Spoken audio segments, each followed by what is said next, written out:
Hi welcome to code for welcome the first project in the Next JS project series. और इस video में हम एक next JS का प्रोजेक्ट बनाएंगे जो बहुत सिंपल होगा और बहुत बेसिक होगा। अगर आप नेक्स्ट जेएस में बिगिनर हो, आपको नेक्स्ट जेएस नहीं आती, तो ये वीडियो बिल्कुल आपके लिए है। बट अगर आपके बेसिक्स क्लियर है नेक्स्ट जेएस के, आपको नेक्स्ट जेएस आती है, तो आप इस वीडियो को स्किप कर सकते हो। तो इस वीडियो में हम नेक्स्ट जेएस की हेल्प से एक प्रोजेक्ट बनाएंगे। बहुत बेसिक प्रोजेक्ट होगा। मैं यहाँ पे यूज करूंगा नेक्स्ट जेएस का, और नेक्स्ट जेएस के साथ में यहाँ पे यूज करने वाला हूँ मटीरियल यूआई का। सीएसएस को हैंडल करने के लिए मैं यहाँ पे मटीरियल यूआई के कंपोनेंट्स का यूज करने वाला हूँ। जैसे अगर आप यहाँ पे देखो तो इस टाइम पे यहाँ पे फ्रंट पेज है, फिर यहाँ पे फाइल बेस्ड राउटिंग होती है नेक्स्ट जेएस में। हम यहाँ पे वो देखेंगे वो क्या होता है। अभी मैं यहाँ पे होम पेज पे हूँ, बट अगर मैं यहाँ पे अबाउट पे क्लिक करता हूँ तो ये मेरा यहाँ पे अबाउट पेज खुल जाएगा। एंड अगर आप यहाँ पे देखो तो यहाँ पे आपका राउट भी चेंज हुआ है। कॉन्टैक्ट मैंने क्लिक किया तो यहाँ पे आपका कॉन्टैक्ट पेज खुल जाएगा, एंड यहाँ पे आपका एक कॉन्टैक्ट चेंज हुआ है। तो बहुत एक बेसिक एप्लीकेशन है। अगर आपको नेक्स्ट जेएस नहीं आती तो आप इस प्रोजेक्ट से एक स्टार्ट ले सकते हो, नेक्स्ट जेएस में समझ सकते हो कि नेक्स्ट जेएस में काम कैसे होता है। तो हम इसको बनाने वाले हैं। तो इसको बनाने के लिए आपको सबसे पहले तो अपने किसी भी एक फेवरेट फोल्डर में आना है। मैं यहाँ पर आया हूँ लोकल डिस्क ई में, यूट्यूब में, नेक्स्ट प्रोजेक्ट में। यहाँ पर आपको लिखना है सीएमडी। सीएमडी जब आप यहाँ पे लिखोगे तो ये आपका सीएमडी खोल देगा नेक्स्ट जेएस प्रोजेक्ट के अंदर, बिल्कुल इसी फोल्डर के अंदर। आपको यहाँ पे उसके बाद लिखना है code space dot. Code space dot क्या करेगा, ये आपका विजुअल स्टूडियो कोड खोल देगा इसी फोल्डर के अंदर। आप यहाँ पे देखो, इसने नेक्स्ट प्रोजेक्ट के अंदर मैंने यहाँ पे विजुअल स्टूडियो कोड खोल दिया। अब आपको यहाँ पे एक नेक्स्ट ऐप बनानी है। ठीक है, यहाँ पे हमें एक नेक्स्ट जेएस की हेल्प से एक प्रोजेक्ट बनाना है। तो मैं आपको यहाँ पे साथ साथ रिएक्ट का रेफरेंस देता रहूंगा, क्योंकि नेक्स्ट जेएस जो है वो रिएक्ट का एक फ्रेमवर्क है। तो आपके रिएक्ट के बेसिक्स क्लियर होने चाहिए, मतलब थोड़े बहुत ज्यादा नहीं, वो मैं आपको बता दूंगा। बट बट मोटा मोटा आपको रिएक्ट आनी चाहिए इस नेक्स्ट जेएस के प्रोजेक्ट को बनाने के लिए। तो अगर आपको रिएक्ट अगर आपको आती है तो आप यहाँ पे सिंपल, यहाँ पे सबसे पहले तो आपको टर्मिनल खोलना है। एंड यहाँ पे हमें बनाना है एक नेक्स्ट जेएस का प्रोजेक्ट। तो आपको यहाँ पे लिखना पड़ेगा npx। वहां पे हम लिखते थे क्रिएट रिएक्ट ऐप। एक रिएक्ट का प्रोजेक्ट बनाने के लिए हम यहाँ पे लिखते थे क्रिएट रिएक्ट ऐप। ठीक है, यहाँ पर आपको लिखना है क्रिएट नेक्स्ट ऐप। ठीक है, बस इतना सा डिफरेंस है। वहां पे हम लिखते थे क्रिएट रिएक्ट ऐप, यहाँ पर आपको लिखना है क्रिएट नेक्स्ट ऐप, और फिर आपकी एप्लीकेशन का नाम जो मैं यहाँ पे डाल रहा हूँ, web hyphen dev, web development, in short web hyphen dev. तो ये क्या करेगा, यहाँ पे ये आपका जो नेक्स्ट जेएस का प्रोजेक्ट है वो बनाना यहाँ पे स्टार्ट कर देगा। एंड इसने यहाँ पे आप देखो, मेरे पास यहाँ पे एक फोल्डर आया है वेब हाइफन डेव के नाम से। आपको 2 मिनट का वेट करना है अपने प्रोजेक्ट को बनने देने के लिए। उसके बाद 2 मिनट बाद अगर आप देखोगे तो आपका यहाँ पे प्रोजेक्ट बन के बिल्कुल रेडी हो जाएगा। इसको अगर आप एक्सपेंड करोगे तो यहाँ पे हमारे पास ये कुछ फाइल्स आई हैं। ये नेक्स्ट जेएस का एक प्रोजेक्ट स्ट्रक्चर है पूरा। यहाँ पे जो मेन फाइल है वो पैकेट.जेसन है। जैसे कि सभी एप्लीकेशंस में, सभी फ्रंट एंड एप्लीकेशंस में जो मेन फाइल होती है वो पैकेट.जेसन होती है। यहाँ पे दो चीजें बहुत इंपॉर्टेंट है। एक तो है यहाँ पे स्क्रिप्ट, दूसरा है यहाँ पे डिपेंडेंसीज।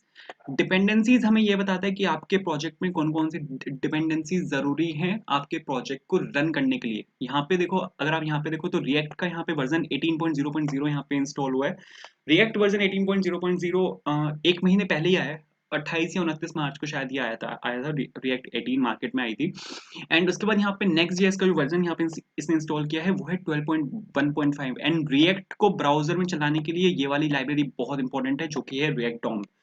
ये आपके पूरी एप्लीकेशन को उठाती है, रिएक्ट एप्लीकेशन को, एंड ये उसको रन करने में हेल्प करती है एक ब्राउजर के अंदर। ठीक है, फिर यहाँ पे हमारे पास कुछ डेव डिपेंडेंसीज भी हैं। डेव डिपेंडेंसीज होती हैं जो आपके डेवलपमेंट के टाइम पे जो आपको हेल्प करती हैं। प्रोडक्शन के टाइम पे उनका कोई रोल नहीं है। जैसे ईएस लेंट है, ये अभी बताता हूँ मैं आपको ईएस लेंट क्या होता है। डेव डिपेंडेंसीज हमें सिर्फ हेल्प करती हैं अपने डेवलपमेंट के टाइम पे। जब आप अपनी एप्लीकेशन को प्रोडक्शन पे मूव करोगे उस टाइम पे इस पूरे ऑब्जेक्ट का कोई रोल नहीं रहेगा। उसके बाद यहाँ पे स्क्रिप्ट टैग्स आते हैं। स्क्रिप्ट टैग में हमारे पास यहाँ पे कुछ स्क्रिप्ट्स होती हैं, जैसे आप अपनी एप्लीकेशन के साथ क्या क्या करना चाहते हो वो सब यहाँ पे लिखा होता है। यहाँ पे अगर आप देखो तो हाँ, हमारे पास यहाँ पे एक स्क्रिप्ट है डेव के नाम से। डेव स्क्रिप्ट यहाँ पे सबसे मेन स्क्रिप्ट है। इस स्क्रिप्ट की हेल्प से आप अपनी एप्लीकेशन को रन कर सकते हो इनटू द लोकल एनवायरनमेंट। ठीक है, उसके बाद हमारे पास यहाँ पे पैकेज लॉकडाउन जैसा नहीं, ये तो ठीक है। हमारे पास यहाँ पे एक फाइल है next.config.js। next.config.js में कुछ कॉन्फ़िगरेशंस होती हैं next.js से रिलेटेड। अगर मैं आपको यहाँ पे खोल के दिखाऊं तो अभी यहाँ पे सिर्फ एक कॉन्फ़िगरेशन है जो कि है रिएक्ट स्ट्रिक्ट मोड। अगर ये एक रिएक्ट प्रोजेक्ट होता तो ये वाली कॉन्फ़िगरेशन आपको मिलती index.js के अंदर। वहां पे हम लिखते हैं react.strict mode। ठीक है, यहाँ पे हमने इसको इनडायरेक्टली लिखा हुआ है, हमने यहाँ पे स्ट्रिक्ट मोड को ट्रू किया हुआ है। स्ट्रिक्ट मोड ट्रू क्या करता है, ये बेसिकली आपको जो डेप्रिकेटेड डिपेंडेंसीज हैं, जो डेप्रिकेटेड लाइब्रेरीज हैं, उन सब की इन्फॉर्मेशन देता रहता है कि ये वाला मॉड्यूल आपका डेप्रिकेट हो चुका है, और वो सब ये कंसोल पे प्रिंट करता रहता है। ये मैं आपको दिखा भी दूंगा, ठीक है। उसके बाद यहाँ पे एक फाइल है गिट इग्नोर के नाम से। गिट इग्नोर आपको पता होगा, अगर आपको किसी फाइल को गिट के थ्रू पुश नहीं करना, तो उसका एड्रेस आप यहाँ पे मेंशन करते हो इस गिट इग्नोर फाइल के अंदर। उसके बाद यहाँ पे फाइल है eslint.rc.json। eslint.rc.json यहाँ पे क्या करती है, eslint की हेल्प से हम यहाँ पे चेक कर सकते हैं कि हमने जो यहाँ पे कोड लिखा है अपने प्रोजेक्ट में, जो हमने कोड लिखा है वो एक पर्टिकुलर स्टैंडर्ड को मीट कर रहा है या नहीं कर रहा।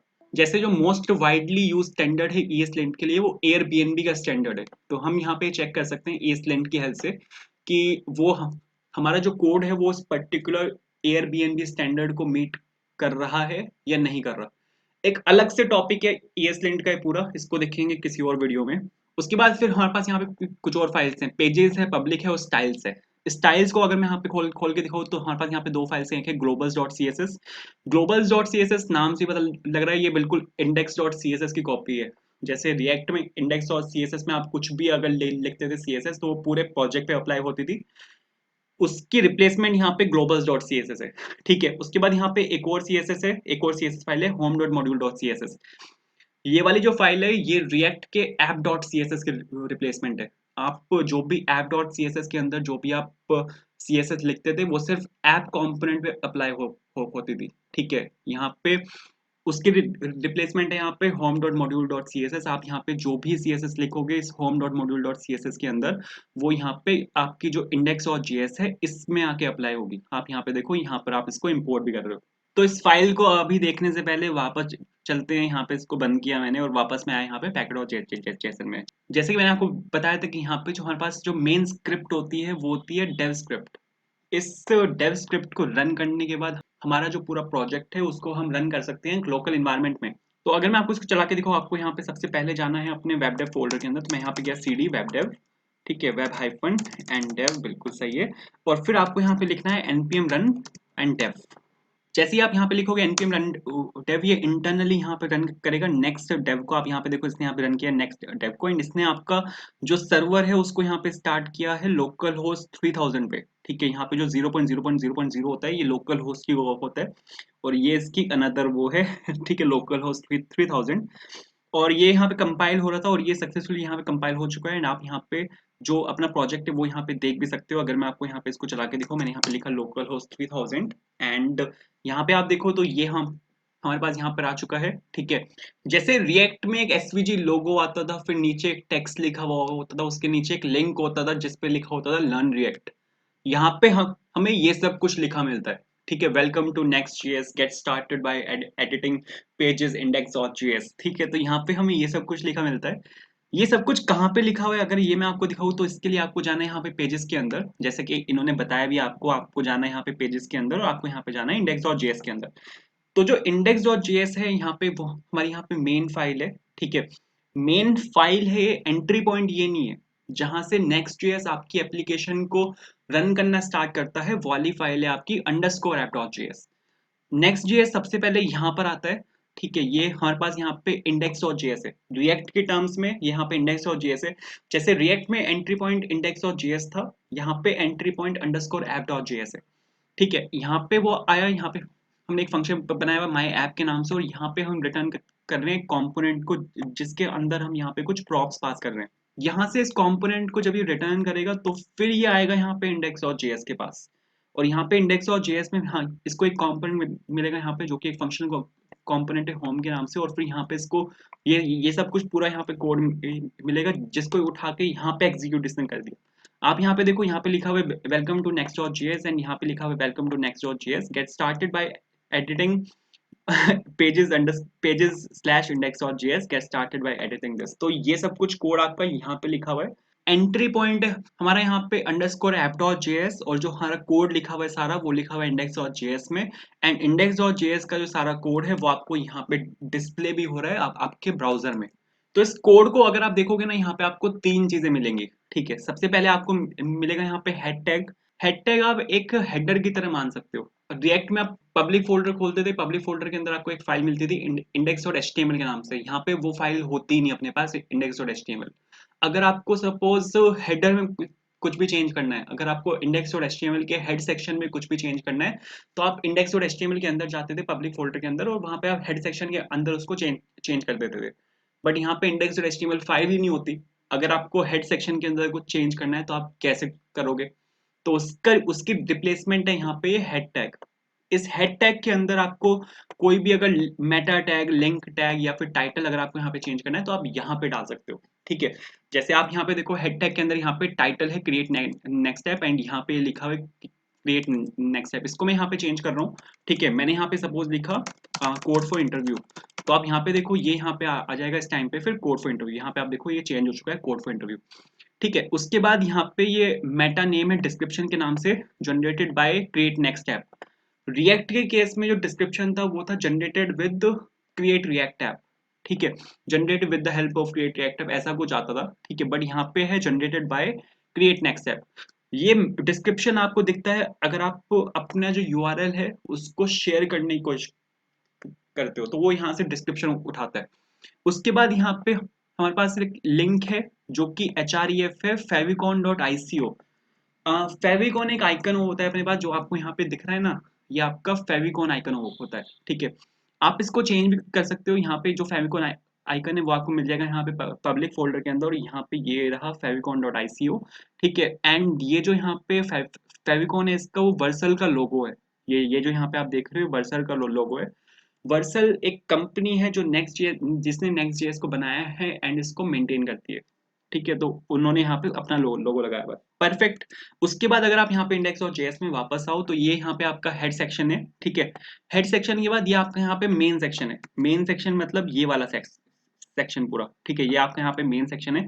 तो जो भी आपने यहाँ पे लिखा हुआ है मेन, यहाँ पे एक एचटीएमएल का टैग है, तो अगर आपको एचटीएमएल के बेसिक्स अगर आपके क्लियर है तो आपने ये मेन यहाँ पे ऑलरेडी पढ़ा हुआ होगा। अगर मैं इसको यहाँ से हटा के दिखाऊँ आपको, मेन यहाँ से मैंने हटाया, यहाँ पे मैंने सिर्फ हेलो लिखा, तो आप यहाँ पे देखो इस टाइम पे यहाँ पे सिर्फ हेलो आया है, ये रहा हेलो। ठीक है, फिर यहाँ पे है पावर्ड बाय वर्सल। ठीक है, ये यहाँ पे फूटर है। आप अगर यहाँ पे देखो तो मेरे पास यहाँ पे हेड सेक्शन के बाद एक मेन सेक्शन था जिसको मैंने हटा के यहाँ पे हेलो लिखा है। उसके जस्ट नीचे मेरे पास यहाँ पे एक फूटर है। ठीक है, फूटर टैग है, बेसिकली एचटीएमएल का टैग है यहाँ पे।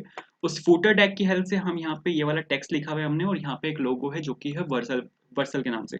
इसको भी आप चेंज कर सकते हो, इसको आप सपोज लिख सकते हो कोड फॉर इंटरव्यू, मतलब आप कुछ भी लिख सकते हो। मैं यहाँ पे लिख रहा हूँ कोड फॉर इंटरव्यू 2022। तो यहाँ पे आप देखोगे यहाँ पे है कोड फॉर इंटरव्यू 2022।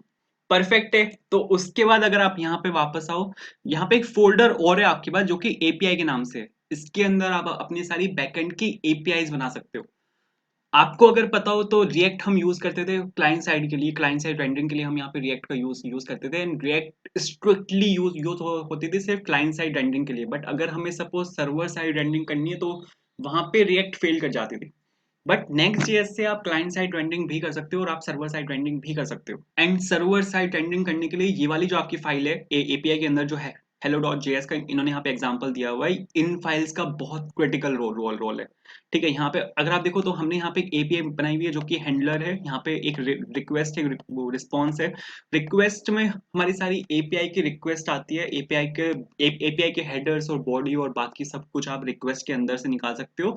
अगर आपको बैकएंड से एपीआई का रिस्पॉन्स भेजना है फ्रंट एंड में, तो आप यहाँ पे रिस्पॉन्स की हेल्प से वो चीज कर सकते हो।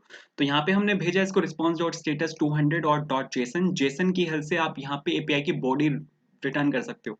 ठीक है, जो एपीआई का रिस्पॉन्स है वो आप जेसन के अंदर रिटर्न करते हो। तो हम यहाँ पे ऑब्जेक्ट भेज रहे हैं जिसमें हम एक नेम की भेज रहे हैं जो है यहाँ पे जॉन डो के नाम से। तो ये इन्होंने यहाँ पे एक बैकएंड की एपीआई बनाई हुई है, बट इस प्रोजेक्ट में हम बैकएंड बना नहीं रहे, वो अगले प्रोजेक्ट में देखेंगे। ठीक है, तो यहाँ पे इस वाले फोल्डर का हम यहाँ पे यूज नहीं करेंगे। हम जो यहाँ पे काम करेंगे वो प्रॉपर यहाँ पे क्लाइंट साइड पे करेंगे। ठीक है, हम यहाँ पे देखेंगे फाइल बेस्ड राउटिंग कैसे होती है, और हम यहाँ पे इन दो फाइल्स का एक्सटेंसिवली यहाँ पे यूज करेंगे। ठीक है, इसके बाद यहाँ पे अगर एक फोल्डर इसके बाद और रहता है जो कि हमारे यहाँ पे पब्लिक फोल्डर में आपको दिखा चुका हूँ। यहाँ पे हमारे पास यहाँ पे आइकन्स है, एक यहाँ पे favicon.ico है, एक यहाँ पे vercel.svg है। ठीक है, फेविकॉन यहाँ पे यूज हो रहा है, और जो vercel.svg था वो यहाँ पे यूज हो रहा था जिसको हटा दिया मैंने। एक चीज और है, जो भी आप पब्लिक फोल्डर के अंदर लिखते हो जो भी आप पब्लिक फोल्डर के अंदर डालते हो वो डायरेक्टली एक्सेसिबल होता है। आप यहाँ पे सीधा लोकल होस्ट 3000 लिख के आप यहाँ पे सीधा डाल सकते हो versal.svg। ठीक है, आई होप स्पेलिंग मैंने ठीक ठीक लिखी है, नहीं स्पेलिंग मैंने गलत गलत लिखी है। मैंने यहाँ पे लिखा versal.svg। आप यहाँ पे देखो ये इमेज आपकी सीधी खुल गई यहाँ पे। ठीक है, मैंने यहाँ पे लिखा सपोज favicon.ico। आप यहाँ पे देखो फेविकॉन आइकन खुल गया आपका। तो जो भी आप यहाँ पे पब्लिक फोल्डर के अंदर डालते हो वो आप डायरेक्टली एक्सेस कर सकते हो यहाँ पे सीधा उसका राउट राउट डाल के, सीधा यहाँ पे फाइल नेम से आप उसको डायरेक्टली एक्सेस कर सकते हो। तो पब्लिक फोल्डर के अंदर अगर आप कुछ भी डालते हो तो आपको बहुत ध्यान रखना है कि आप यहाँ पे क्या डाल रहे हो, क्योंकि पब्लिक फोल्डर के अंदर आप जो भी डालते हो वो बंदा वहां पे उसको डायरेक्टली एक्सेस कर सकता है। परफेक्ट है। तो अगर आप ये वाला पूरा फाइल स्ट्रक्चर देखो तो ये फाइल स्ट्रक्चर आपको थोड़ा अपना अपना सा लग नहीं रहा होगा। अगर आप मेरी तरह सीधा रिएक्ट से उठ कर आए हो तो आपको ये बहुत अजीब लग रहा होगा कि यहाँ पे डॉट नेक्स्ट है, फिर पेजेस है, पब्लिक है, स्टाइल्स है, ये क्या क्या है यहाँ पे। तो इसको थोड़ा फैमिलियर बनाते हैं। आप यहाँ पे काम कर सकते हो। मैं यहाँ पे सपोज एक फोल्डर बना रहा हूँ सोर्स के नाम से। मैंने यहाँ पे सोर्स के नाम से एक फोल्डर बनाया। इसको थोड़ी देर के लिए रोकते हैं यहाँ पे सर्वर को। मैं क्या कर रहा हूँ, यहाँ पे पेजेस को मैं मूव कर रहा हूँ सर्विस सोर्स फोल्डर के अंदर। मैंने यहाँ पे पेजेस को मूव कर दिया सोर्स फोल्डर के अंदर। उसके बाद मैं यहाँ पे स्टाइल्स को मूव कर रहा हूँ यहाँ पे सोर्स फोल्डर के अंदर। ठीक है, परफेक्ट। एंड इसको मैंने यहाँ से क्लोज किया। तो आई होप अभी आपको थोड़ा सा फैमिलियर लग रहा होगा। ठीक है, हमारे पास यहाँ पे सोर्स फोल्डर आ चुका है, पब्लिक फोल्डर है हमारे पास, नोड मॉड्यूल्स भी है अपने पास, और यहाँ पे पैकेज लॉग और पैकेज भी है। ठीक है, बिल्कुल रिएक्ट की तरह। ठीक है, बहुत फैमिलियर। अब यहाँ पे मेरे को कुछ कंपोनेंट्स बनाने हैं। ठीक है, मैं आपको अब यहाँ पे दिखाना चाहता हूँ कि हम यहाँ पे काम करते कैसे हैं। तो सबसे पहले तो मैं यहाँ पे सोर्स फोल्डर मैंने राइट क्लिक किया और मैं यहाँ पे एक फोल्डर बना रहा हूँ कंपोनेंट्स के नाम से। जैसे हमने रिएक्ट में किया है, जैसे हमने अपने मनस्टैक प्रोजेक्ट्स में किया है, बिल्कुल सेम मैं यहाँ पे कर रहा हूँ। ठीक है, एंड यहाँ पे अभी के लिए मैंने यहाँ पे क्या किया, अगर आप यहाँ पे पेजेस के अंदर देखो तो मैंने यहाँ पे मैंने यहाँ पे इंडेक्स और जेएस के अंदर यहाँ पे हेलो को हार्ड कोड किया हुआ है। ऐसा हम कभी नहीं करते। ठीक है, हमने यहाँ पे हेड सेक्शन तो चलो ठीक है, हमने यहाँ पे हेड सेक्शन रखा हुआ है, हेलो हमने यहाँ पे लिखा है, फिर हमने यहाँ पे फोल्डर लिखा हुआ है। तो ये हम नहीं करते। तो यहाँ पे एक काम कर रहा हूँ मैं, जैसे कि हम हमेशा करते हैं। अगर आप मेरी पिछली प्रोजेक्ट्स देख कर आए हो तो हम यहाँ पे अपने प्रोजेक्ट को ब्रेक करेंगे इनटू डिफरेंट डिफरेंट कंपोनेंट्स। तो मैंने यहाँ पर एक फाइल बनाई सपोज, मैं यहाँ पे एक फाइल बना रहा हूँ कोड फॉर इंटरव्यू के नाम से, code for interview dot JSX. ठीक है, बिल्कुल जैसे हम रिएक्ट में करते हैं मैं यहाँ पे बिल्कुल वैसे ही आपको करके दिखाऊंगा। ठीक है, मतलब आपको लगेगा ही नहीं कि आप नेक्स्ट जेएस पे काम कर रहे हो। ठीक है, एंड यहाँ पे रिटर्न लिखा, बिल्कुल परफेक्ट है। यहाँ पे मैं सपोज एक पी टैग दे रहा हूँ, मैंने यहाँ पे लिखा हेलो फ्रॉम होम। ठीक है, एंड यहाँ पे मैंने इसको सपोज एक्सपोर्ट किया, एक्सपोर्ट डिफॉल्ट करना है आपको यहाँ पे, एक्सपोर्ट डिफॉल्ट किया मैंने यहाँ पे, और मैंने यहाँ पे डाला सपोज कोड फॉर इंटरव्यू। ठीक है, इसको मैं यहाँ पे इंपोर्ट कर रहा हूँ इंडेक्स डॉट जेएस में। इंडेक्स डॉट जेएस जो होता है आपका वो एक होम कंपोनेंट होता है। ठीक है, होम कंपोनेंट होता है ये आपका। अगर आपको कुछ भी राउटिंग डालनी है, जैसे अगर मैं आपको यहाँ पे दिखाऊँ जो प्रोजेक्ट हमने बनाया हुआ था, ये जो मैंने यहाँ पे होम कंपोनेंट है ना, ये है वो यहाँ पे इंडेक्स डॉट जेएस। जो भी मैं यहाँ पे डिस्प्ले करवा रहा हूँ ये मेरा इंडेक्स डॉट जेएस है। अगर ये आपका यूआरएल यहाँ पे एम्प्टी है, ठीक है, तो वो जाएगा आपका इंडेक्स डॉट जेएस पे। अगर ये यूआरएल आपका यहाँ पे एम्प्टी है तो वो जाएगा आपका इंडेक्स डॉट जेएस पे। तो इंडेक्स डॉट जेएस में अभी यहाँ पे यूआरएल में कुछ नहीं है, तो जो भी ये यहाँ पे रेंडर हो रहा है ये सब कुछ इंडेक्स डॉट जेएस के अंदर से हो रहा है। दिखाता हूँ, देखो मैंने यहाँ पे सपोज इंपोर्ट किया, यहाँ पे मैं इंपोर्ट कर रहा हूँ जो मेरा कंपोनेंट था, जो मेरा कोड फॉर इंटरव्यू के नाम से मैंने यहाँ पे इसको इंपोर्ट किया, और मैंने सिंपल यहाँ पे लिखा हेलो को हटा के मैंने यहाँ पे लिखा कोड फॉर इंटरव्यू, और इसको यहाँ पे सेल्फ क्लोजिंग टैग के साथ मैंने यहाँ पे इसको क्लोज कर दिया। ठीक है, चलाता हूँ मैं इसको। मैंने यहाँ पे लिखा npm run dev, और मैंने यहाँ पे इसको सर्वर है जो मेरा, यहाँ पे मैंने इसको दोबारा से रीरन किया, चल गया ये। वापस आते हैं तो यहाँ पे favicon.ico मैंने यहाँ से हटाया। मैंने आपको क्या बोला था कि अगर यहाँ पे कुछ नहीं होता, ठीक है, अगर आपके राउट में यहाँ पे कुछ भी नहीं है, राउटिंग आपकी यहाँ पे एम्प्टी है, तो ये बाय डिफॉल्ट जाएगा इंडेक्स डॉट जेएस के पास। एंटर मारा मैंने यहाँ पे, आप यहाँ पे देखो यहाँ पे आया hello from home. Hello from home हमने कहाँ से लिखा था, ये हेलो फ्रॉम होम आपका यहाँ से आया कोड फॉर इंटरव्यू के अंदर से, और यहाँ पे है ये यहाँ से आया। तो मैंने यहाँ पे एक फंक्शनल कंपोनेंट बनाया, उसको यहाँ से एक्सपोर्ट किया, उसको मैंने यहाँ पे इंडेक्स डॉट जेएस के अंदर यहाँ पे इंपोर्ट किया, और मैंने यहाँ पे उसको डिस्प्ले करवा दिया इस तरह। यहाँ पर नेक्स्ट जेएस में अपने पास होती है फाइल बेस्ड राउटिंग। जो इंडेक्स डॉट जेएस है वो भी यहाँ पे राउट की तरह एक्ट करता है। जो भी आप यहाँ पे पेजेस के अंदर लिखोगे, ठीक है, जितनी भी फाइल्स आप यहाँ पे पेजेस के अंदर बनाओगे वो एज अ राउट यहाँ पे एक्ट करती हैं। ये मैं आपको दिखा भी दूंगा, ठीक है, मैं आपको ये दिखाई देता हूँ। सपोज मैं यहाँ पे एक और फाइल बना रहा हूँ जो कि होगी सपोज about.js के नाम से। about.js के नाम से मैंने यहाँ पे एक फाइल बनाई और मैं सपोज यहाँ पे ये जो मेरा यहाँ पे कंपोनेंट है index.js के अंदर, ठीक है, इसको मैं यहाँ से कॉपी कर रहा हूँ, मैंने यहाँ पे about us के अंदर मैंने यहाँ पे इसको पेस्ट कर दिया, ठीक है। इसको मैंने कोड फॉर इंटरव्यू मैंने यहाँ से रिमूव किया और यहाँ से इसको हटा रहा हूँ मैं, और मैंने सपोज यहाँ पे लिखा हेलो फ्रॉम अबाउट। चला के अगर मैं आपको यहाँ पे दिखाऊँ तो सपोज अभी तो यहाँ पे अगर मैंने आपको क्या बोला, अगर आपका राउटिंग यहाँ पे एम्प्टी है तो ये जाएगा आपका यहाँ पे index.js के पास। बट अगर राउटिंग आपकी यहाँ पे चेंज हो जाती है, मैं यहाँ पे डाल रहा हूँ अबाउट के नाम से, अबाउट के नाम से मैंने यहाँ पे डाला, तो अब ये जाएगा आपका अबाउट के पास, तो यहाँ पे आया है हेलो फ्रॉम अबाउट, ठीक है। अगर सपोज कोई और राउटिंग होती, मेरे पास सपोज एक फाइल होती कॉन्टेक्ट के नाम से, अभी कॉन्टेक्ट के नाम से कोई फाइल नहीं है, बट अगर कॉन्टेक्ट के नाम से यहाँ पे कोई फाइल होती तो ये जाता कॉन्टेक्ट के पास। चला के दिखाता हूँ मैं आपको, राउटिंग अभी मैच नहीं होगी तो इसने अपने आप दिखाती है यहाँ पे this page can not be found, ठीक है। वापस जाते हैं, राउटिंग में कुछ नहीं है तो ये गया है आपका index.js के पास। तो आई होप क्लियर हुआ होगा। तो जो भी आप यहाँ पे पेजेस के अंदर फाइल बनाते हो वो एज अ राउट की तरह काम करती हैं। और फिर आप यहाँ पे कंपोनेंट्स बना सकते हो, कंपोनेंट्स के अंदर आप जो भी डिफाइन करोगे उसको आप फिर यहाँ पे इन पेजेस के अंदर डाल सकते हो, ताकि उसको आप डिस्प्ले करवा पाओ ब्राउजर के ऊपर। जैसे मैंने यहाँ पे क्या किया, मैंने यहाँ पे इंडेक्स और जेएस बनाई, ठीक है, जो ऑलरेडी बनी हुई थी, मैंने यहाँ पे इंडेक्स और जेएस बनाई। अब इंडेक्स और जेएस के साथ मैंने यहाँ पे कंपोनेंट को लिंक कर दिया जो कि है मेरा कोड फॉर इंटरव्यू कंपोनेंट, ठीक है। तो अगर मेरे यूआरएल में कुछ भी नहीं होगा ना, तो वो जाएगा इंडेक्स और जेएस के पास। इंडेक्स और जेएस के अंदर मैंने यहाँ पे कोड फॉर इंटरव्यू लिखा हुआ है, तो कोड फॉर इंटरव्यू के अंदर जो भी लिखा हुआ है यहाँ पे इस कंपोनेंट के अंदर, वो सीधा उस कंपोनेंट के अंदर जो भी लिखा हुआ है वो उसको उठाएगा और यहाँ पे डिस्प्ले करवा देगा, ठीक है। तो दो चीजें हैं यहाँ पे, हमने दो चीजें सीखी हैं। पेजेस के अंदर जो भी आप फाइल बनाते हो वो एक्ट करता है एज अ राउट, और उस फाइल के अंदर आप जो भी डिस्प्ले करवाना चाहते हो उसको एज आप सेपरेट कंपोनेंट बना सकते हो, ठीक है, उसको आप सेपरेट रख सकते हो एज अ कंपोनेंट, और फिर यहाँ से आप उसको कॉल कर सकते हो उस फाइल के अंदर से, ताकि वो आप वहां पे डिस्प्ले करवा पाओ। वैसे ऐसा जरूरी नहीं है कि आपको अलग से कंपोनेंट ही बनाना है, बट रिएक्ट में हमने एक चीज सीखी थी कि हम अपना जो कोड है रिएक्ट में उसको छोटे छोटे कंपोनेंट्स में ब्रेक करते हैं, जिसको कॉम्पोजिशन भी बोला जाता है। कॉम्पोजिशन यही होता है कि आप छोटे छोटे पीसेस को मिला के एक बड़ा पीस पीस बनाते हो। तो रिएक्ट में भी हम ऐसे ही करते हैं। अब अगर आप कंपोनेंट नहीं बनाओगे और सारा कोड आप इसी एक फाइल में भर दोगे तो ये ब्रेडेबल नहीं रहेगा, मतलब देखने में भी अच्छा नहीं लगेगा। तो कंपोनेंट्स को ब्रेक करते हैं हम, और वही हम यहाँ पे कर रहे हैं कि इस फाइल को, क्योंकि ये वाली जो फाइल है वो मेनली राउटिंग के लिए है, इंडेक्स और जेएस, मतलब राउटिंग में कुछ नहीं है तो इंडेक्स और जेएस यहाँ पे कॉल होगा। तो ये वाली जो फाइल्स हैं वो बेसिकली राउटिंग के लिए हैं। तो एक राउटिंग की फाइल को एक राउटिंग के पर्पज से ही रखा जाए तो बेहतर होता है, ठीक है। इसलिए हमने यहाँ पे एक अलग कंपोनेंट बनाया, ताकि इस वाले कंपोनेंट के अंदर हम कुछ भी लिख सकते हैं, बट ये वाली फाइल हमारी राउटिंग की फाइल है, यहाँ पे कुछ नहीं होना चाहिए, ठीक है। मैंने आपको अभी एक चीज दिखाई थी कि मैंने यहाँ पे कॉन्टेक्ट लिखा था तो यहाँ पे आया था this page can not be found.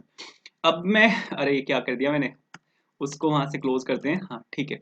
मैंने यहाँ पे कॉन्टेक्ट लिखा था तो यहाँ पे आया था this page can not be found. अब मैं यहाँ पे क्या करूँ, मैं यहाँ पे एक पेज बना रहा हूँ जो कि है सपोज कॉन्टेक्ट के नाम से, कॉन्टेक्ट डॉट जेएस के नाम से मैंने सपोज यहाँ पे एक पेज बनाया, और जो अबाउट अस वाला जो यहाँ पे पेज है, एक काम हम कर सकते हैं, इसको यहाँ पे आप चेंज कर सकते हो अबाउट के नाम से, ठीक है। मतलब कंपोनेंट का नाम आप यहाँ पे चेंज कर सकते हो, मतलब कंपोनेंट का नाम सेम नहीं होना चाहिए, ये चेंज कर देते हैं, ठीक है। तो यहाँ से मैंने इसको कॉपी किया, वापस आया और यहाँ पे मैंने इसको सपोज पेस्ट किया, और यहाँ पे मैंने लिखा सपोज कॉन्टेक्ट, ठीक है। चला के अगर मैं आपको दिखाऊँ, यहाँ पे रिफ्रेश करो आप, यहाँ पे देखो हेलो फ्रॉम अबाउट आए, यहाँ पे इसको मेरे को चेंज करना पड़ेगा, हेलो फ्रॉम अबाउट की जगह मैं यहाँ पे करना पड़ेगा कॉन्टेक्ट। तो जैसे ही मैंने वहाँ पे वो बनाया, एक नया राउट बनाया, एक नई फाइल बनाई कॉन्टेक्ट के नाम से, तो यहाँ पे तो यहाँ पे अपने आप ये राउट यहाँ पे आके अटैच हो गया जो कि है कॉन्टेक्ट के नाम से, एंड इसी चीज को बोला जाता है फाइल बेस्ड राउटिंग। तो अपना जो यहाँ पे एक्चुअल प्रोजेक्ट है उसको बनाना यहाँ पे स्टार्ट करते हैं। तो सबसे पहले मेरे को यहाँ पे क्या काम करना है, मेरे को यहाँ पे एक कंपोनेंट बनाना है जो कि होगा नैपबार के नाम से। मेरे को यहाँ पे एक हेडर बनाना है, यहाँ पे बेसिकली एक हेडर आएगा जो कि होगा ब्लैक कलर का।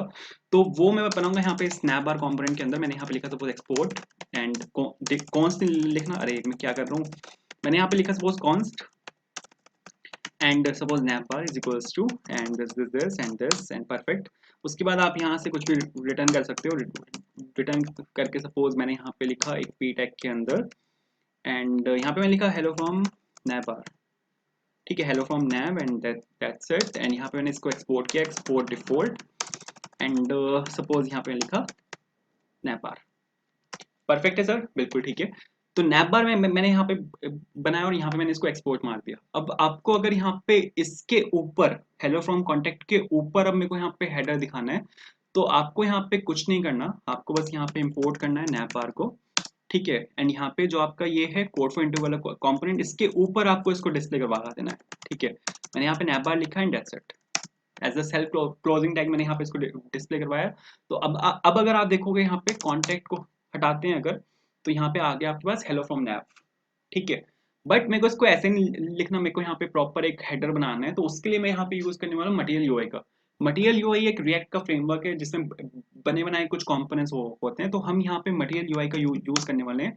मटेरियल यूआई का फायदा ये है कि आपको कुछ भी जीरो से बनाने की जरूरत नहीं है। आप कोई भी आपका रिएक्ट का कंपोनेंट है, आप सीधा यहाँ से इंपोर्ट करो, ठीक है। आपको कुछ भी जीरो से बनाने की जरूरत नहीं है। ये मैं आपको अभी दिखा भी दूंगा, ठीक है। सबसे पहले तो आपको यहाँ पे इसको इंस्टॉल करना है, ये इसकी यहाँ पे इंस्टॉलेशन है, आपको यहाँ से इसको कॉपी कर लेना है। वापस आते हैं और यहाँ पे सपोज मैंने एक नया टर्मिनल खोला और यहाँ पे मैं गया सपोज वेब, जो मेरा वेब डेव फोल्डर है उसके अंदर, एंड यहाँ पे मैंने इसको पेस्ट कर दिया। तो यहाँ पे मेरा जो मटेरियल यूआई है वो यहाँ पे इंस्टॉल होना स्टार्ट हो चुका है। परफेक्ट, तो मटेरियल यूआई यहाँ पे इंस्टॉल हो चुका है। अब अगर मैं आपको यहाँ पे वापस जाके दिखाऊँ, तो हमें जो यहाँ पे यूज करना है वो यूज करना है यहाँ पे ऐप बार। हमारे पास यहाँ पे कंपोनेंट होता है जो कि ऐप बार के नाम से होता है। अगर मैं आपको इसको चला के दिखाऊँ यहाँ पे ऐप बार को, तो ये कुछ इस तरह का हमें एक हेडर देता है। ये कुछ इस तरह का यहाँ पे हमें एक हेडर देता है।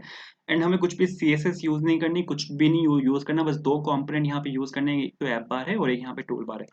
तो दोनों को मेरे को यहाँ पे यूज करना, कर लेते हैं इसको। तो मैंने यहाँ पर गया, मैं यहाँ से इसको हटाया मैंने, अरे ये क्या हटा दिया, और यहाँ से इसको सपोज हटाया मैंने, ठीक है। यहाँ पे लिखा सपोज ऐप बार, ऐप बार के जस्ट नीचे मैंने यहाँ पे लिखा टूल बार। मेक श्योर कि ऐप बार का भी कैपिटल होना चाहिए और टूल बार का भी यहाँ पे स्मॉल होना चाहिए।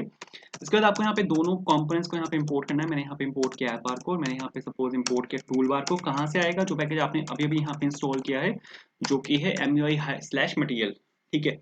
चला के अगर मैं आपको यहाँ पे इसको दिखाऊँ, तो मेरे पास बिल्कुल परफेक्टली यहाँ पे ये आएगा। आप यहाँ पे देखो, मेरे पास बिल्कुल परफेक्टली यहाँ पे हेडर है।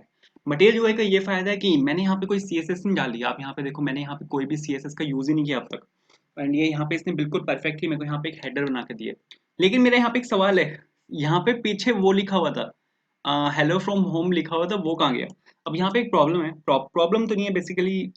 यहाँ पे जो ऐप बार होता है ना, उसकी जो पोजीशन होती है वो फिक्स्ड होती है। यहाँ पे अगर मैं आपको दिखाऊँ इसकी पोजीशन, अगर मैं आपको यहाँ पे दिखाऊँ, इसकी पोजीशन जो होती है वो फिक्स होती है। पोजीशन फिक्स क्या करता है, ये किसी भी एक एलिमेंट को उसके नॉर्मल फ्लो से बाहर ले आता है।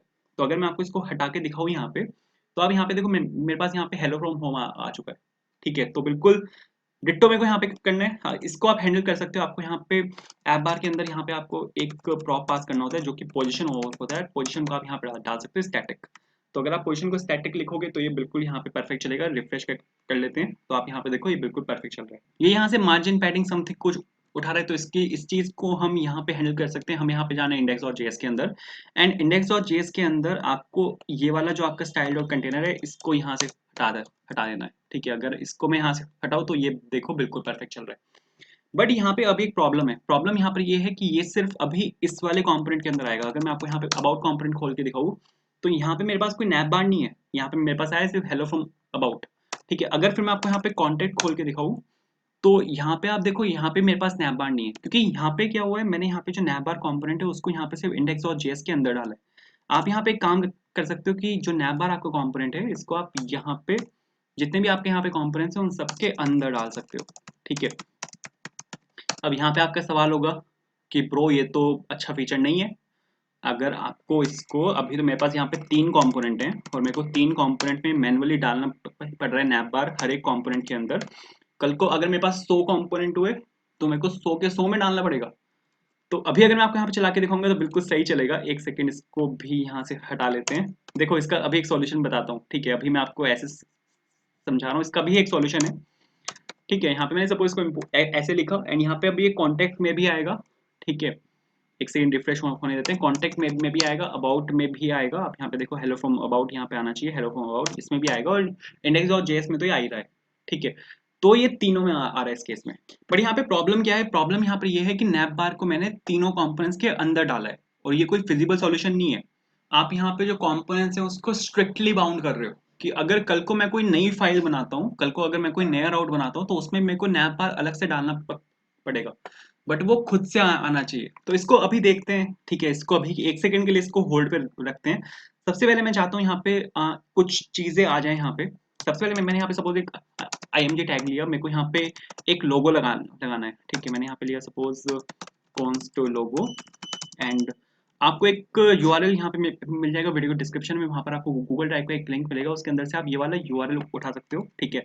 मैं चाहता हूँ कि यहाँ पे इस जगह ये वाला URL आ जाए, ठीक है। तो यहाँ पे वापस गया मैं, एंड यहाँ पे एक स्ट्रिंग के साथ, अरे, एंड यहाँ पे सपोज यहाँ पे मैंने इसको पेस्ट कर दिया, ठीक है। तो यहाँ पे मैंने ये लिखा, उसके बाद फिर सोर्स के अंदर मैंने यहाँ पे लोगो पास किया, ऑल्ट भी ले लेते हैं लोगो के नाम से, एंड दैट्स इट। तो यहाँ पे अगर अगर आप इस टाइम देखोगे तो यहाँ पे मेरे पास यहाँ पे वो आना चाहिए, क्या हुआ, एरर क्यों दे रहा है, अरे ये क्या हुआ, ये आया क्यों नहीं, कुछ गड़बड़ है क्या?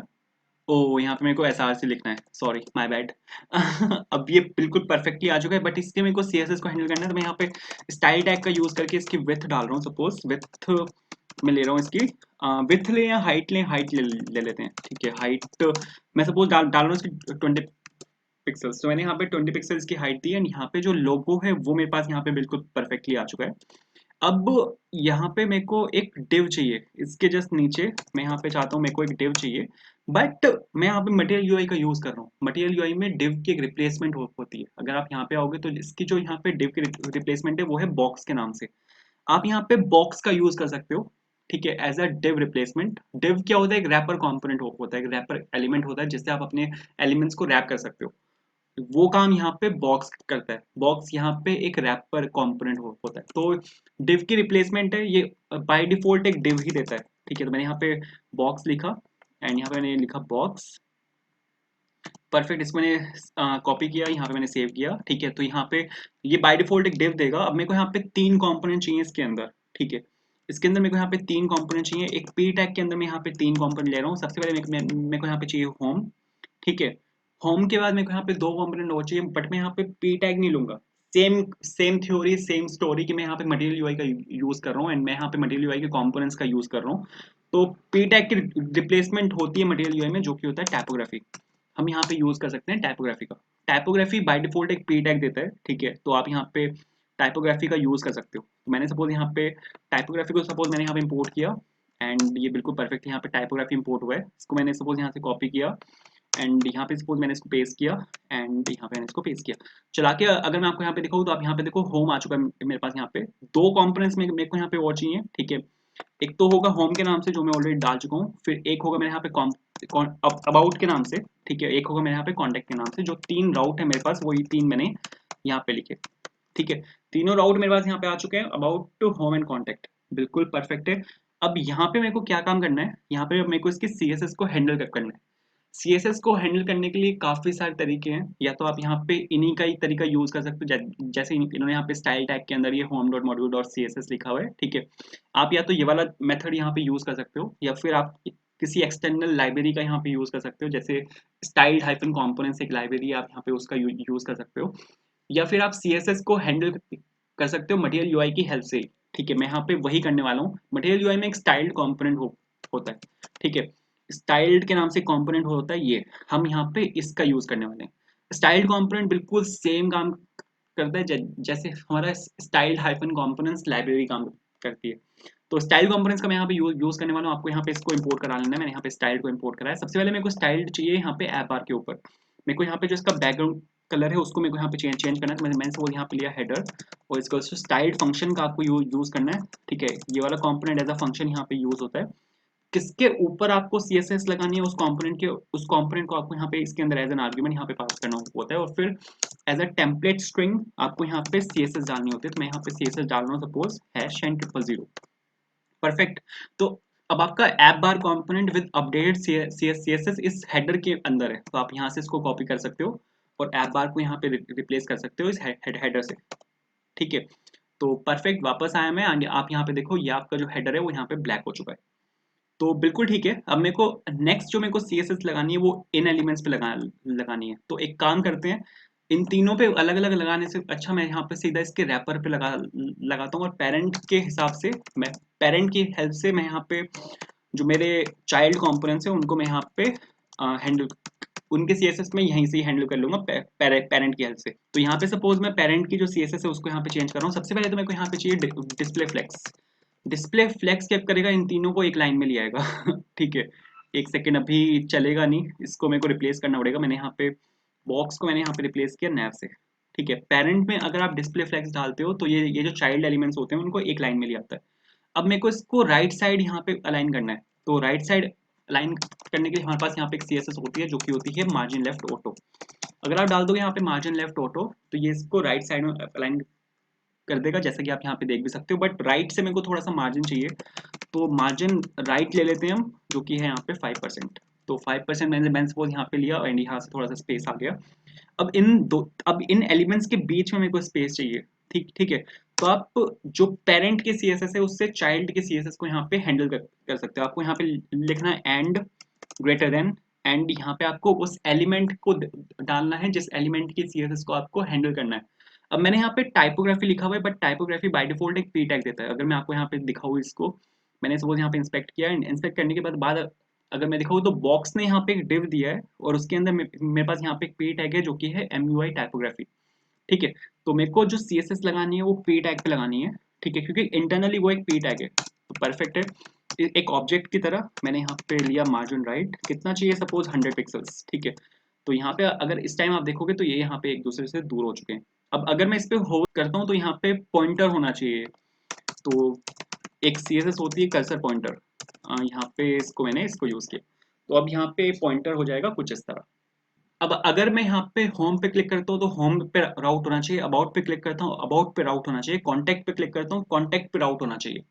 अभी तक मैं क्या कर रहा था कि मैं यहाँ पे डाल रहा था। सपोज मैंने यहाँ पे कॉन्टेक्ट डाला तो ये कॉन्टेक्ट पे राउट राउट हो गया। अगर मैं सपोज यहाँ पे अबाउट डाला तो ये अबाउट पे राउट हो गया। बट अब मैं चाहता हूँ कि जब मैं इन पे क्लिक करूँ तो इन पे क्लिक करने से हो जाए। तो इसके लिए एक एक कंपोनेंट हमें यहाँ पे यूज करना होगा जो कि Next.js का कंपोनेंट है, जो कि है लिंक कंपोनेंट। मैंने यहाँ पे लिंक को इंपोर्ट किया, कहाँ से आएगा, नेक्स्ट के अंदर एक कंपोनेंट होता है लिंक के नाम से, वहां से आएगा। ठीक है, और अब जो आपकी टाइपोग्राफी है आपको उसको रैप करना पड़ेगा लिंक से। ठीक है, तो मैंने यहाँ पे जो मेरा यहाँ पे लिंक है उससे मैंने इसको रैप कर दिया। तीनों को आपको रैप करना है क्योंकि तीनों यहाँ पे अलग अलग राउट्स हैं आपके, तो मैंने यहाँ पे तीनों को मैंने अलग अलग यहाँ पे राउट मार दिया। परफेक्ट है। अब हम यहाँ पे यूज कर सकते हैं HREF का। HREF की हेल्प से हम यहाँ पे उसको डिफरेंट डिफरेंट जगह राउट कर सकते हैं। जैसे सपोज मैंने यहाँ पे एक एम्प्टी पास किया, एम्प्टी मतलब जब URL आपका एम्प्टी हो। ठीक है, फिर मैंने यहाँ पे HREF में मैंने यहाँ पे सपोज अबाउट पास किया कि जब आपके URL में अबाउट हो तो ये वाला कॉम्पोनेंट खुलना चाहिए जो आपका अबाउट वाला कॉम्पोनेंट है। एंड जब यहाँ पे URL में आपके कॉन्टेक्ट हो तो आपके यहाँ पे ये वाला कॉम्पोनेंट खुलना चाहिए। मतलब अब जैसे यहाँ पे क्लिक होगा तो अबाउट वाली फाइल पे वो रिडायरेक्ट कर देगा आपको, जैसे यहाँ पे क्लिक होगा तो वो आपको रिडायरेक्ट कर देगा कॉन्टेक्ट वाली फाइल पे। चला के अगर मैं आपको यहाँ पे दिखाऊँ, इसको रिफ्रेश कर लेते हैं। वैसे रिफ्रेश करने की जरूरत नहीं थी, बट ठीक है, कोई बात नहीं तो यहाँ पे मैंने होम पे क्लिक किया तो आप यहाँ पे देखो होम खुल गया, हेलो फ्रॉम होम। आपका जो URL है वो भी यहाँ पे चेंज हुआ है। अबाउट पे क्लिक किया तो हेलो फ्रॉम अबाउट, और आपका अबाउट कंपोनेंट है वो भी चेंज हुआ है। कॉन्टेक्ट पे क्लिक किया तो हेलो फ्रॉम कॉन्टेक्ट, और आपका जो URL है वो भी यहाँ पे चेंज हुआ है। तो बिल्कुल परफेक्ट चल रहा है। अब मेरा आपसे फिर से वही सवाल है कि ब्रो मेरे को नैप बार को यहाँ पे अलग अलग नहीं डालना। मैं नहीं चाहता कि नैप बार को मैं यहाँ पे अलग अलग डालूं इन तीनों कंपोनेंट्स के अंदर। ठीक है, तो इस चीज को आप हैंडल कर सकते हो कि आप यहाँ पे काम कर सकते हो कि नैप बार को एक ही कंपोनेंट से राउट मार दो। और फिर दिखाता हूँ, देखो करके दिखाता हूँ। ठीक है, एक्सप्लेन करना बहुत मुश्किल हो जाएगा, आपको समझना बहुत मुश्किल हो जाएगा। तो मैं यहाँ पे एक कंपोनेंट बना रहा हूँ सबको राउट के नाम से, लेआउट के नाम से, सॉरी। ठीक है, लेआउट के नाम से मैंने सपोज यहाँ पे कंपोनेंट बनाया। मैंने यहाँ पे लिखा suppose layout is equals to, और यहाँ पे ये आ गया एंड बिल्कुल परफेक्ट है। और यहाँ पे मैंने सपोज रिटर्न किया। रिटर्न करने के बाद आप यहाँ पे जो अपना नैप बार है उसको यहाँ से रिटर्न मार सकते हो। मैंने यहाँ पे सपोज नैप बार को यहाँ से रिटर्न मार दिया। सही है सर, बिल्कुल परफेक्ट है। और यहाँ से मैंने इसको एक्सपोर्ट किया। यहाँ पे मैंने इसको सपोज एक्सपोर्ट डिफॉल्ट और लेआउट लिखा यहाँ पे। ठीक है, लेआउट लिखा मैंने यहाँ पे।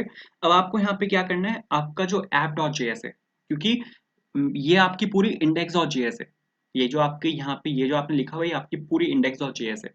मैंने आपको क्या बोला था कि जो आपका एंट्री पॉइंट है मेन, वो आपका ये है अंडरस्कोर ऐप डॉट जेएस। वो सबसे पहले वो यहाँ पे आता है। यहाँ पे वो देखता है कि हम यहाँ पे रिटर्न कर रहे हैं कंपोनेंट को, तो फिर वो इस कंपोनेंट के अंदर जाता है, उसके बाद वो यहाँ पे जाता है इंडेक्स डॉट जेएस के अंदर। ठीक है, तो ये जो आपका यहाँ पे कंपोनेंट्स हैं, ठीक है, कंपोनेंट्स मतलब मैंने यहाँ पे index dot JS as an example लिया है, बट यहाँ पे कंपोनेंट आपका यहाँ पे कॉन्टैक्ट डॉट जेएस भी हो सकता है, अबाउट डॉट जेएस भी हो सकता है। बेसिकली यहाँ पे अंडरस्कोर ऐप डॉट जेएस को छोड़ के यहाँ पे जो कुछ भी लिखा हुआ है वो सब कुछ आपका यहाँ पे कंपोनेंट के अंदर है। ठीक है, बेस्ड ऑन सम कंडीशंस कि क्या आपने पीछे से पास किया है। ठीक है, और यहाँ पे अगर मैं इसको रैप कर दूंगा तो वो सभी कंपोनेंट्स में रैप हो जाएगा, क्योंकि कंपोनेंट मेरा यहाँ पे तीनों फाइल्स हैं।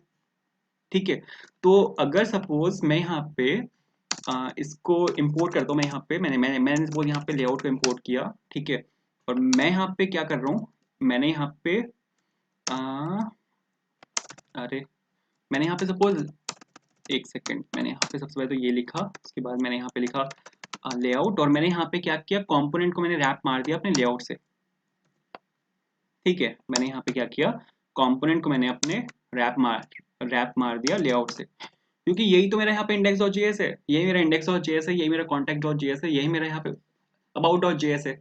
तो अगर इसी को ही मैं यहाँ पे रैप मार दूंगा, ठीक है, जो कि मेरे यहाँ पे लेआउट से मैंने इसको रैप कर दिया, तो जो पहले यहाँ पे लेआउट में लिखा हुआ है वो पहले यहाँ पर आएगा। ठीक है, चला के अगर मैं आपको यहाँ पे दिखाऊँ तो अभी चलेगा नहीं है। अगर मैं आपको यहाँ पे चला के दिखाऊँ तो आप यहाँ पे देखो, यहाँ पे इसने पहले दिया nap bar is not defined pro. सबसे पहले तो नैप बार को यहाँ पे इंपोर्ट कर लेते हैं, सही है। बट अगर मैं आपको यहाँ पे चला के दिखाऊँ ना तो आपको यहाँ पे कुछ दिखेगा नहीं। यहाँ पे आपको नैप बार दिखा है, यहाँ पे आपको नैप बार दिखा है, बट नैप बार के नीचे वो सारा डेटा यहाँ से कहाँ गया। यहाँ पे अब एक प्रॉब्लम है। प्रॉब्लम यहाँ पर ये है कि आप अगर यहाँ पे अंडरस्कोर ऐप डॉट जेएस में जाओ तो यहाँ पे ये मेरा कंपोनेंट है। कंपोनेंट हम दो तरह से लिख सकते हैं। एक तो होता है सेल्फ क्लोजिंग टैग के साथ, हमने यहाँ पे सेल्फ क्लोजिंग टैग के साथ एक कंपोनेंट लिखा, और फिर हमने यहाँ पर लिखा एक ओपनिंग और क्लोजिंग कर्ली ब्रेसेस के साथ, हमने यहाँ पे एक सेल्फ क्लोजिंग टैग के साथ लिखा, और फिर एक opening and closing angle brackets के साथ हमने यहाँ पे लिखा। दोनों में क्या डिफरेंस है? दोनों में डिफरेंस ये है, सेकंड वाले में बेसिकली, सेकंड वाला हम मोस्टली तो हम यही वाला यूज करते हैं, बट सेकंड वाला हम तब यूज करते हैं अगर हमें बीच में यहाँ पे कुछ पास करना होता है। ठीक है, जैसे हमने यहाँ पे कंपोनेंट को पास किया है, कंपोनेंट हमने यहाँ पे इन दोनों के बीच में पास किया है। अब एक कंपोनेंट में डेटा पास करने के दो तरीके हो सकते हैं, या तो आप उसको पास करते हो एज अ प्रॉप, ठीक है, या फिर आप उसको पास करते हो एज अ चिल्ड्रन। अगर आप ओपनिंग एंगल ब्रैकेट्स और क्लोजिंग एंगल ब्रैकेट्स के बीच में पास कर रहे हो तो आप उसको एज अ चिल्ड्रन पास कर रहे हो डेटा को। तो मैं यहाँ पे वही कर रहा हूँ। आप अगर यहाँ पे देखो तो मैंने यहाँ पे डेटा पास किया है, मैंने यहाँ पे डेटा पास किया है एज अ चिल्ड्रन। बट आप जब चिल्ड्रन में डेटा को पास करते हो तो आपको उसको फॉरवर्ड करना होता है। तो मेरे को यहाँ पे चिल्ड्रन को मेरे को यहाँ पे इंपोर्ट करना पड़ेगा, एंड यहाँ पे मेरे को चिल्ड्रन को फॉरवर्ड करना पड़ेगा। मैंने यहाँ पे एक कर्ली ब्रेस के अंदर मैंने यहाँ पे चिल्ड्रन लिखा। तो अब आप अगर चला के देखोगे तो ये बिल्कुल परफेक्ट चलेगा। ये क्या बोल रहे हैं, CHILD, सॉरी एल खा गया मैं, और यहाँ पे आ जाएगा CHILD, बिल्कुल ठीक है। तो आप अगर अब यहाँ पे देखो, मेरे पास यहाँ पे सारा डेटा है। ठीक है, यहाँ पे आप देखो ये नैप बार में मेरे पास दो बार आया है, एक बार मेरे को उसको हटाना पड़ेगा, but I hope you understand the concept of children. ठीक है, चिल्ड्रन का क्या कॉन्सेप्ट है ये मैंने यहाँ पे आपको एक्सप्लेन किया। ठीक है। तो अब मैं यहाँ पे क्या कर सकता हूँ कि इंडेक्स और जेएस में से ये जो नैप बार मैंने लिखा हुआ है इसको मैं यहाँ से हटा सकता हूँ, क्योंकि अब इसकी जरूरत ही नहीं है ब्रो। ठीक है, नैप बार को मैंने वहां से पास कर दिया। तो अब मैं यहाँ पे क्या क्या कर सकता हूँ कि नैप बार जो है मेरा इन तीनों कंपोनेंट्स में से, अब मैं यहाँ से वो हटा सकता हूँ। अब अगर मैं कोई भी कंपोनेंट बनाता हूँ तो वहां पे नैप बार आएगा ही आएगा। चला के अगर मैं आपको यहाँ पे दिखाऊँ तो नैप बार एक बार आएगा।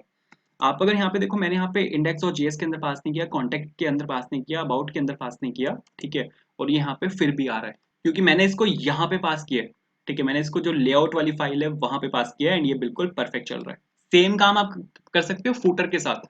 आप अगर यहाँ पे एक चीज देखो, मैं यहाँ पे फूटर यहाँ पे भी पास कर रहा हूँ, फूटर मैंने यहाँ पे भी पास किया है, एंड फूटर मैंने यहाँ पर भी पास किया है। मेरे को नहीं करना, मेरे को पास ही नहीं करना। तो मेरे को यहाँ पे एक फाइल बनानी है सपोज फूटर डॉट जेएसएक्स के नाम से, एंड बिल्कुल सेम काम आप कर सकते हो फूटर के साथ। तो जो भी आपका सपोज कॉमन कोड है, कहने का तात्पर्य ये है, कवि के कहने का तात्पर्य ये है कि जो भी आपका कॉमन कोड है वो आप निकाल के अपनी कॉमन फाइल के अंदर मूव कर दो। कॉमन फाइल क्या है हमारी, वो है लेआउट डॉट जेएसएक्स।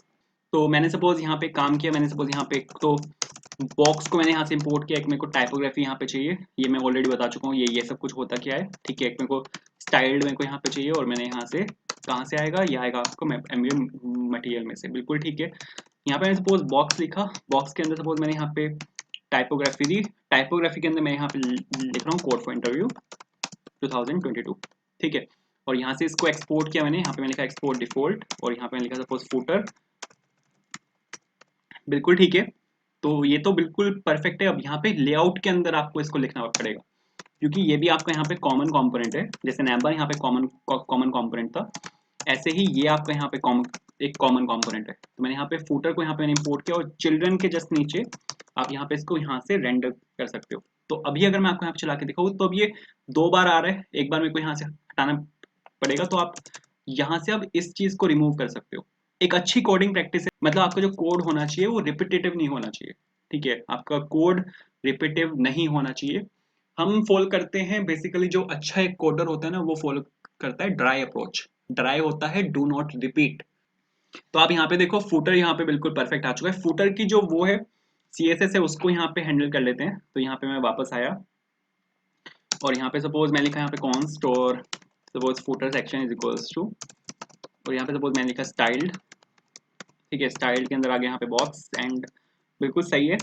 एंड यहाँ पे सपोज बैकग्राउंड दे रहा हूँ मैं, बैकग्राउंड दे रहा हूँ सपोज मैं ट्रिपल सी ग्रे टाइप कुछ कलर होता है, ठीक है। 5 पिक्सल पैडिंग भी दी मैंने, और मार्जिन टॉप में दे रहा हूँ suppose auto. Margin top auto वैसे वर्किंग करेगा, बट ठीक है, वैसे वर्किंग करेगा मार्जिन टॉप ऑटो, बट अगर आप देखोगे यहाँ पे तो इस टाइम पे ये यहाँ पे चलना चाहिए। क्या हुआ, इसको कंपाइल हो चुका है क्या? अच्छा सॉरी, मैंने यहाँ पे फुटर सेक्शन को रिप्लेस नहीं किया, ठीक है। मैंने यहाँ पे इसको रिप्लेस किया, चला के देखते हैं। तो यहाँ पे बिल्कुल परफेक्ट चलना चाहिए। वो क्यों नहीं आया, बैकग्राउंड कलर क्यों नहीं आया? यहाँ पे एक ये 0 एक्स्ट्रा लगाई थी, बिल्कुल सही चल रहा है। तो ये तो बिल्कुल ठीक है। अब यहाँ पे मेरे को एक दो चीजें और करनी है। अगर सपोज यहाँ पे हमने इंडेक्स और जीएस के लिए यहाँ पे हमने कंपोनेंट बनाया था कोड फॉर इंटरव्यू नाम से, ठीक है। ऐसे ही आप कॉन्टेक्ट के लिए एक कंपोनेंट बना सकते हैं, क्योंकि यहाँ पे मैं अपना कोड हार्ड कोड नहीं कर सकता, ठीक है। आपको अपने कोड को ब्रेक करना होता है डिफरेंट डिफरेंट कंपोनेंट्स में। तो मैंने यहाँ पे लिखा suppose contact info dot JSX, ठीक है। सेम मेरे को करना है अबाउट के लिए, तो आप यहाँ पे लिख सकते हो, एक कंपोनेंट आप बना सकते हो अबाउट इन्फो डॉट JSX, ठीक है। और आप सेम इसमें कुछ भी डाल सकते हो, मैं डाल के दिखा नहीं रहा हूँ, या दिखा भी दूंगा, ठीक है। एक चीज मेरे को यहाँ पे आपको और सिखानी है। अगर यहाँ पे अभी एक चीज अगर आप देखो तो मैं यहाँ पे कहाँ गया, नैबार के अंदर। मैं यहाँ पे नैबार के अंदर एक एक्सटर्नल URL को यूज कर रहा था, ठीक है। मैंने यहाँ पे नैबार के अंदर एक एक्सटर्नल URL को यहाँ पे यूज किया था। बट अगर सपोज आपको एक डाउनलोडेड इमेज को यूज करना है, आपके पास एक SVG इमेज है, PNG इमेज है, JPG है, JPEG है, आपको उन इमेजेस को यहाँ पे यूज करना है, तो उनको आप कैसे यूज कर सकते हो, ठीक है। तो उसके लिए यहाँ पे सपोज मेरे पास यहाँ पे 2 इमेजेस हैं, मेरे को यहाँ पे इन दोनों इमेजेस का यहाँ पे यूज करना है। तो इसके लिए आप यहाँ पे एक काम कर सकते हो कि इन दोनों इमेजेस को यहाँ से आपने सपोज सेलेक्ट किया, और आप यहाँ पे इसको ड्रैग कर सकते हो सीधा यहाँ पे पब्लिक फोल्डर के अंदर, ठीक है। पब्लिक फोल्डर के अंदर मैंने यहाँ पे ड्रैग किया, तो ये इसको यहाँ पे कॉपी मार देगा। आप यहाँ पे देखो insta.tally.jpg और youtube.png यहाँ पर आ चुकी है। एंड ये दोनों इमेजेस आप पब्लिकली एक्सेस भी कर सकते हो। मैं यहाँ पे अगर दिखाऊँ आपको insta.tally डॉट क्या था इमेज का नाम, JPEG चला के दिखाऊँ मैं आपको, तो आप यहाँ पे देखो ये पब्लिकली आप एक्सेस कर सकते हो, ठीक है। दूसरी इमेज क्या थी, youtube.png। तो यहाँ पे मैंने लिखा सपोज youtube डॉट png, चला के दिखाऊं मैं आपको। तो आप यहाँ पे देखो ये दोनों इमेजेस आप यहाँ पे पब्लिकली एक्सेस कर सकते हो, ठीक है। तो एक काम करते हैं, एक चीज मैं बस फटाफट कर देता हूँ, उसके बाद इस वीडियो को क्लोज करते हैं, ठीक है। इंडेक्स और JS हमारा हो चुका है, फूटर हमारा यहाँ पे हो चुका है, कॉन्टेक्ट इन्फो हमारा रहता है। तो यहाँ पे मैंने कुछ कॉम्पोनेंट्स ऑलरेडी बना के रखे हुए हैं, जैसे कॉन्टेक्ट इन्फो वाला मेरा यहाँ पे कॉम्पोनेंट है, ठीक है। तो मैं बस यहाँ पे आपको दिखा रहा हूँ कि ये कैसे वर्क करेगा, ठीक है। मैं बस यहाँ पे आपको ये करके दिखा रहा हूँ एक चीज। तो मैंने यहाँ पे लिखा सपोज इम्पोर्ट अरे कॉन्टेक्ट इन्फो, ठीक है। एंड यहाँ पे सपोज मैंने लिखा यहाँ पे as a self closing tag contact and info, perfect. तो अगर आपको मैं यहाँ पे इसको चला के दिखाऊँ, मैंने यहाँ पे लिखा कॉन्टैक्ट मैंने यहाँ पे लिखा, तो यहाँ पे मेरे पास यहाँ पे एक इमेज आनी चाहिए, ठीक है, जो कि होगी यहाँ पे कॉन्टैक्ट इन्फो। आप हमें फॉलो कर सकते हैं इंस्टाग्राम, टेलीग्राम पे, वहां पर आपको सर्च करना है कोड फॉर इंटरव्यू, ठीक है। प्रमोशन, ठीक है। तो ये हमारे यहाँ पे कॉन्टैक्ट इन्फो है। होम पे मैं वापस जाऊंगा तो होम पे ये है। अगर मैं कॉन्टैक्ट पे आता हूँ तो कॉन्टैक्ट पे ये है। बिल्कुल सेम आप यहाँ पे डाल सकते हो अबाउट के लिए। मैं यहाँ पे इनको डिजाइन नहीं कर रहा, मतलब मेरा मोटिव डिजाइनिंग का नहीं था, मेरा मोटिव आपको नेक्स्ट जेएस सिखाना था कि आप नेक्स्ट जेएस पे अगर बिल्कुल एब्सोल्यूट बिगनर हो अगर आप, तो आप कैसे वर्क कर सकते हो नेक्स्ट जेएस के साथ। मतलब एक बेसिक सी एक इन्फॉर्मेशन मेरे को आपको देनी थी, ठीक है। एंड वही इन्फॉर्मेशन देना मेरा मेरा यहाँ पे मोटिव था, मतलब डिजाइनिंग मेरा यहाँ पे मोटिव नहीं था। ये तो मैं ऐसे ही for the sake of the video, कि वीडियो कंप्लीट लगे, इसलिए मैं यहाँ पे आपको ये सब कुछ करके दिखा रहा हूँ। अबाउट में यहाँ पे खोल के दिखाता हूँ आपको, तो ये मेरा यहाँ पे अबाउट खुल जाएगा। कॉन्टैक्ट में खोल के दिखाता हूँ, कॉन्टैक्ट खुल जाएगा, अबाउट खुल जाएगा। होम पे अभी कुछ नहीं है, होम पे भी एक चीज डाल देते हैं। यहाँ पे कुछ एक बहुत बड़ा पैराग्राफ लिखा हुआ है मैंने अपने बारे में। थोड़ी सी सेल्फ ब्रैगिंग कर लेते हैं, ठीक है। यहाँ पे मैंने ये डाला, और इसको डालना है मेरे को इंडेक्स डॉट जेएस के अंदर। इंडेक्स डॉट जेएस के अंदर वैसे ऑलरेडी पड़ा हुआ है, ठीक है। तो यहाँ पे आप देखो तो ये बिल्कुल परफेक्ट चल रहा है। तो हमारी जो एप्लीकेशन है वो बन के बिल्कुल रेडी है। तो आई होप आपको, अगर बिल्कुल आप एब्सोल्यूट बिगनर थे, आपको इस वीडियो से पहले नेक्स्ट जेएस के बारे में कुछ नहीं पता था, तो वीडियो को लाइक करना, अगर आपको कुछ सीखने को मिला है तो आप हमें फॉलो कर सकते हैं टेलीग्राम और इंस्टाग्राम पे। अगर आप आप बाकी प्रोजेक्ट्स देख सकते हो, next JS project, React JS projects, MERN stack projects, JavaScript projects, Java projects, सबका लिंक डिस्क्रिप्शन में है। And thank you so much for watching this video, have a good day.